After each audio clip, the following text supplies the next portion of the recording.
Shalom saudara-saudari terkasih, sidang jemaat yang dikasihi Tuhan. Jumpa lagi dalam Suara Gembala.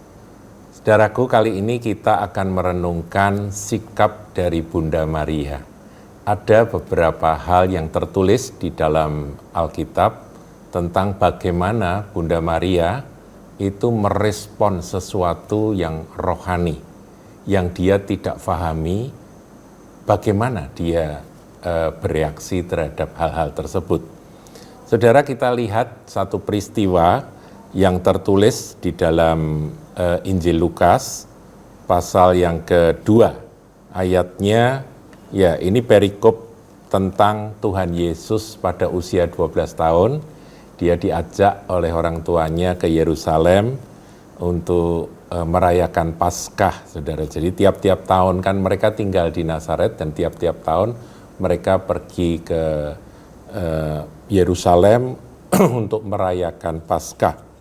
Nah, saudara, saya tidak baca semua karena Anda pasti sudah ngerti akan kisahnya bagaimana setelah selesai perayaan, maka rombongan dari orang-orang dari luar kota itu pada pulang dan orang tua dari Yesus yang masih kecil waktu itu, masih 12 tahun, menyangka bahwa putranya itu bergabung dengan kelompok-kelompok lain, barangkali ada kelompok-kelompok tetangga, teman-teman itu berangkat sehingga mereka terpisah.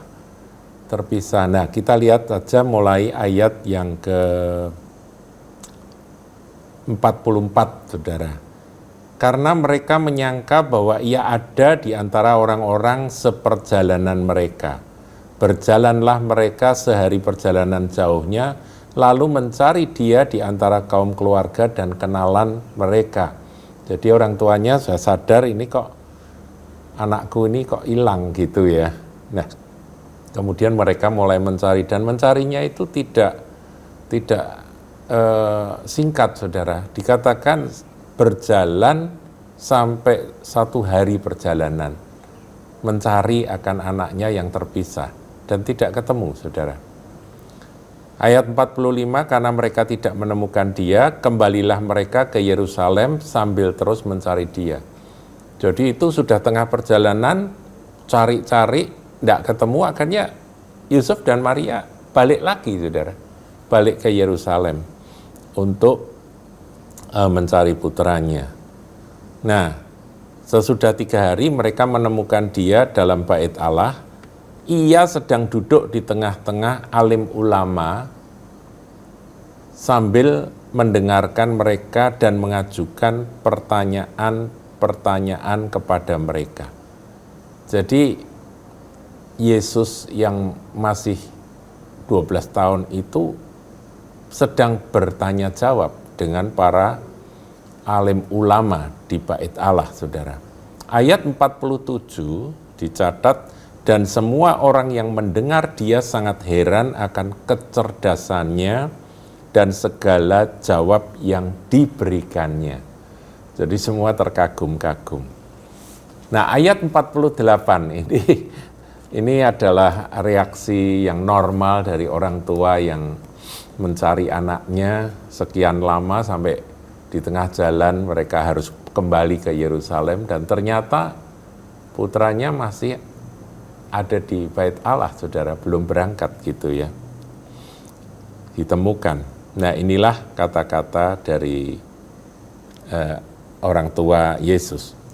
Jawabnya kepada, saudara, ayat 48, dan ketika orang tuanya melihat dia, tercenganglah mereka, lalu kata ibunya kepadanya, "Nak, mengapakah engkau berbuat demikian terhadap kami?" Jadi Maria ya mungkin ada rasa khawatir, jengkel, ya, cemas seorang ibu ya kehilangan anak. Ya, meskipun sudah gede tapi kan masih 12 tahun, saudaraku ya, masih pra-remaja ya. Jadi kekhawatiran itu mesti diekspresikan dalam kejengkelan juga ya, saudara, pasti. "Nak, mengapa engkau berbuat demikian terhadap kami? Bapamu dan aku dengan cemas mencari engkau." Ayat 49, jawabnya kepada mereka, Mengapa kamu mencari aku? Ini jawaban Yesus, saudara. Mengapa kamu mencari aku? Tidakkah kamu tahu bahwa aku harus berada di dalam rumah Bapakku? Ini kalimat yang aneh, saudara. Maria berkata, apakah engkau nggak tahu bahwa bapamu dan aku, ibumu ini cemas mencari engkau? Tiba-tiba Yesus itu nyeletuk dengan kata-kata yang tidak bisa difahami oleh Maria. Karena Yesus berkata, tidakkah kamu tahu bahwa aku harus berada di dalam rumah Bapakku? Ayat 50, tetapi mereka tidak mengerti apa yang dikatakannya kepada mereka. Jadi mereka benar-benar nggak paham, saudara. Ketika Yesus berkata, tidakkah kamu tahu bahwa aku harus berada dalam rumah Bapakku? Mengapa kamu mencari aku? Ini kalimat yang bikin mereka nggak paham, saudara. Ayat 50 katakan mereka tidak mengerti apa yang dikatakannya kepada mereka. Lalu ia pulang. Diajak pulang tetap nurut, saudaraku ya. Karena mungkin sudah selesai ya bincang-bincangnya dengan para ahli Taurat itu ya, para alim ulama itu sudah selesai. Ia pulang bersama-sama mereka ke Nazaret. Dan ia tetap hidup dalam asuhan mereka. Kembali seperti normal, seperti biasa. Dan ibunya menyimpan semua perkara itu di dalam hatinya. Saudaraku, kalimat ini yang saya ingin ngajak Anda untuk merenung. Dan ibunya menyimpan semua perkara itu di dalam hatinya. Maria nggak paham kenapa kok Yesus berkata, bukankah aku harus berada di dalam rumah Bapakku? Maria nggak ngerti, tapi Maria menyimpan semua itu di dalam hatinya. Nah, saudaraku, rupa-rupanya kalau kita ini menghadapi sesuatu yang kita belum bisa pahami secara rohani, ini kan sesuatu yang rohani, simpan di dalam hati. Sampai nanti Tuhan akan menyingkapkan akan apa yang kita tidak pahami itu. Karena kadang-kadang sesuatu yang entah itu firman, entah itu penglihatan, entah itu mimpi, entah itu sebuah peristiwa yang yang kita anggap itu rohani, itu kalau datang dalam hidup kita, saudara, kita nggak bisa menafsirkan, kita nggak bisa memahami. Saya banyak kali didatangi oleh orang-orang yang bertanya, aku kok dapat ini, maksudnya apa, maksudnya apa. Nah, padahal ada satu sikap yang terkadang harus kita pakai, yaitu apa? Akui bahwa aku nggak paham Tuhan, aku nggak ngerti. Tapi aku tahu ini berasal dari Engkau dan aku akan simpan dalam hati sampai waktunya Engkau akan menyatakan maknanya, artinya, dan kegenapan dari semuanya itu.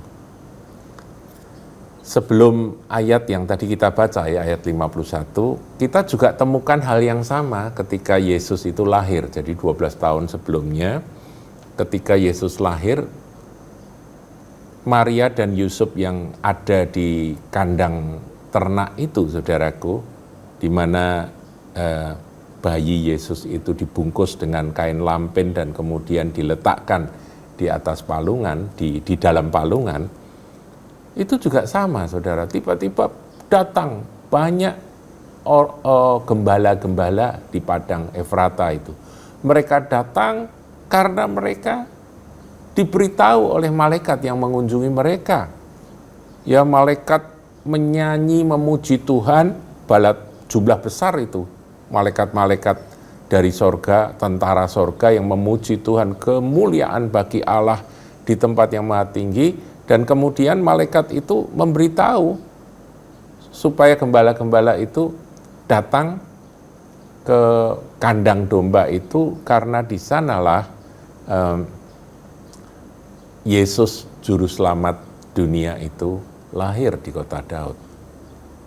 Dan gembala-gembala itu begitu terkejut, takut, gemetar, tapi juga excited ya saudaraku ya. Mereka berlari ke Bethlehem dan melihat apa yang terjadi di sana seperti yang diberitahukan Tuhan kepada mereka. Dan mereka menjumpai Yusuf dan Maria di kandang ternak itu, dan bayi Yesus itu berbaring di palungan. Nah, kita lihat saudaraku ya, ayat 18 dari Lukas 2, saudara. Dan semua orang yang mendengarnya heran tentang apa yang dikatakan gembala-gembala itu kepada mereka. Mengapa heran? Iya, karena gembala itu bersaksi, kami melihat sejumlah besar pasukan malaikat itu mendatangi kami dan menyanyikan satu nyanyian surga yang luar biasa indahnya. Dan mereka diberitahu oleh malaikat-malaikat itu untuk pergi dan mengunjungi menyambut akan bayi yang lahir itu, karena itu adalah juru selamat. Nah, saudara, disinilah kembali kita melihat sikap Maria. Maria belum paham, saudara. Ayat 19 bunyinya, tetapi Maria menyimpan segala perkara itu di dalam hatinya dan merenungkannya. Saudara, menyimpan dalam hati, merenungkan itu meskipun belum paham. Apa sih maksudnya? Kok sampai sedemikian dahsyat, sedemikian hebat sambutan kepada anakku yang lahirnya aja di tempat yang begitu miskin dan hina. Tapi kok sambutan dari sorga itu begitu dahsyat ya, melalui kesaksian gembala-gembala itu. Nah, saudaraku, menyimpan dalam hati dan merenungkan segala perkara yang tidak kita pahami itu penting, saudara. Kita jangan buru-buru menafsirkan sesuatu menurut apa yang kita duga atau kita kira tentang sesuatu penyataan Tuhan. Kadang butuh waktu sampai kegenapan, ternyata seperti itulah yang Tuhan maksudkan. Karena kalau belum waktunya, Tuhan juga belum menyingkapkan akan segala sesuatu yang kita, ya misalnya saudara dan saya diberitahu sesuatu dari Tuhan, tapi kalau Tuhan belum singkapkan, simpan aja dalam hati. Dan jangan terlalu banyak cerita, ya simpan dalam hati itu kan artinya dijadikan kekayaan rohani, dijadikan sesuatu yang tersimpan dalam hati yang tidak diumbar ya, tidak diceritakan, disaksikan, belum sudah disaksikan begitu ya. Wah, aku dapat ini, padahal belum paham maknanya apa. Tunggu dulu, saudaraku. Nanti kalau tiba waktunya, kita akan diberitahu. Rasul Paulus saja nunggu waktu 14 tahun baru dia share tentang pengalamannya, dia diangkat ke surga tingkat 3. Sampai dalam share atau kesaksiannya itu, dia nggak mau nyebut aku, dia nyebut tentang seorang Kristen. Dia berkata begitu. Padahal semua orang penafsir setuju bahwa itu adalah Paulus sendiri ya. Karena apa? Ada bahaya, saudaraku, menerima sesuatu yang rohani, yang ilahi, nubuatan atau pesan Tuhan, penglihatan, mimpi atau apapun itu, ada resiko, saudara. Ada resiko bisa salah tafsir, ada resiko juga bisa menjadi sombong karena merasa bahwa, wah aku ini hebat gitu ya. Nah, itu yang perlu kita perhatikan. Di Perjanjian Lama juga ada, yaitu tentang Yusuf, saudara. Yusuf dapat mimpinya hebat-hebat, lah tanpa karena dia tidak berpengalaman, terlalu naif, terlalu lugu, terlalu jujur, cerita-cerita pada kakak-kakaknya lah, semuanya marah, saudaraku, semuanya membenci dia.